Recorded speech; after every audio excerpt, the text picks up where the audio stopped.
કોંગ્રેસ છોડીને ભાજપમાં ગયેલા ફરીથી કેટલાક લોકો કોંગ્રેસમાં જોડાયા। 2017માં મહુધા વિધાનસભાના ઉમેદવાર ભરતસિંહ પરમાર અને નડિયાદના પૂર્વ તાલુકા પંચાયત પ્રમુખ કોંગ્રેસમાં જોડાયા છે।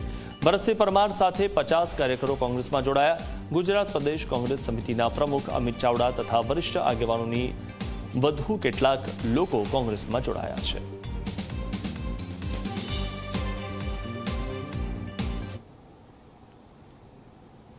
આનંદની વાત છે કે પાયાથી ઘડાયેલા જમીન સાથે જોડાયેલા અને વર્ષો સુધી જેમને જાહેર જીવનમાં કામ કરવાનો અનુભવ છે, કાર્યકરથી લઈ સહકારી ક્ષેત્ર હોય, સ્થાનિક સ્વરાજની સંસ્થાઓ હોય, સંગઠન હોય કે વિધાનસભાની ચૂંટણીઓ સુધીનો ખૂબ બહોળો અનુભવ ધરાવતા એવા ખેડા જિલ્લા મધ્ય ગુજરાતના આગેવાન ભારતસિંહભાઈ પરમાર આજે કોંગ્રેસ પાર્ટીમાં પ્રવેશ લઈ રહ્યા છે, ત્યારે એમનું હાર્દિક સ્વાગત કરીએ છીએ।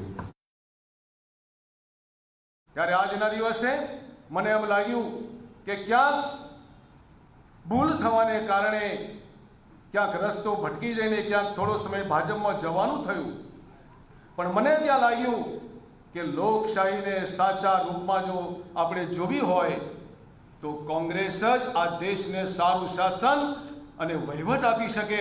એના કારણે આજે ભારતીય જનતા પાર્ટીની વિચારધારા તો હતી જ નહીં, એને છોડીને આજે કોંગ્રેસની વિચારધારા સાથે હું આવ્યો છું। ત્યારે મને એમ લાગે છે કે મહાત્મા ગાંધીને સરદાર સાહેબના સ્વપ્નને કંઈ પૂર્ણ કરવા માટે અમને કંઈ કામ કરવાનો મોકો આ પક્ષમાં મળશે।